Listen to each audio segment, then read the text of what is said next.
खेल? किसका खेल? रानी सा का खेल। रानी सा का?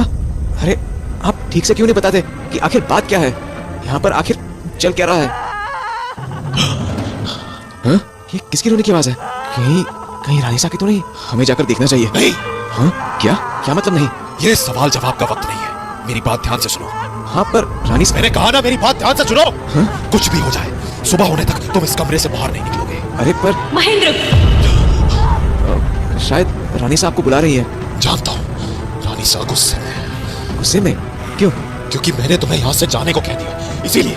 महेंद्र, मैं चलता हूँ, पर तुम कमरे से भूल कर भी बाहर मत निकलना, किसी भी हालत में नहीं। इतना कहकर महेंद्र उस कमरे से बाहर चला गया और उसके बाहर जाते ही मानो सब कुछ बिल्कुल शांत सा हो गया। न तो अब कोई रो रहा था और न ही कोई आवाज लगा रहा था। पर इससे पहले कि अनिल इस सबका मतलब समझ पाता, उसके कमरे के बाहर से किसी के मंत्र पढ़ने की आवाज आने लगी। हाँ? ये कैसी आवाज है? ऐसा लग रहा है जैसे कोई मंत्र पढ़ रहा है, पर कौन? हाँ?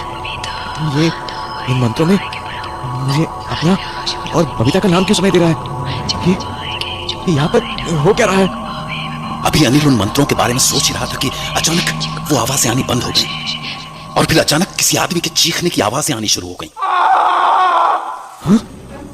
ये तो महेंद्र की आवाज है। वो इस तरह क्यों चिल्ला रहे हैं? वो ठीक तो है? क्या करूं? बाहर जाकर देखूं क्या? उन्होंने मुझे बाहर निकलने से मना किया है। नहीं, मैं ऐसे हाथ पे हाथ धरे नहीं बैठ सकता। वो मुसीबत में है, मुझे बाहर जाना ही होगा। तो इसके बाद अनिल एक झटके से अपने कमरे का दरवाजा खोलकर बाहर आ गया। बाहर से महेंद्र तो नहीं दिखा, पर उसके सामने रानी जरूर खड़ी थी, जो उसे ही देखकर मुस्कुरा रही थी। महेंद्र ने बाहर निकलने से मना किया था ना, फिर भी आप बाहर आ गए। चलिए, अब आप भी हमेशा यहीं रहेंगे। अनिल को जब तक रानी की कही बात समझ आती, उसे अपने बगल से महेंद्र की आवाज आई। तुम कमरे के बाहर क्या कर रहे हो?